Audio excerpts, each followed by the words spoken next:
think the military action against Taiwan need to start as possible as we can, because United States is spending too much money and time in Ukraine. If Beijing open the second front, the victory will be easy, and we shouldn't expect another way to serve the Taiwan, because it's impossible.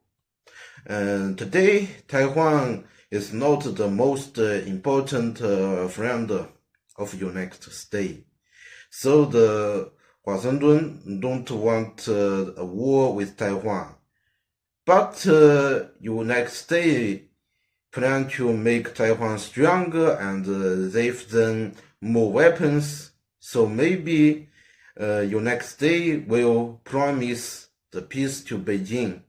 But this promise is just a paper. It can finish at any time.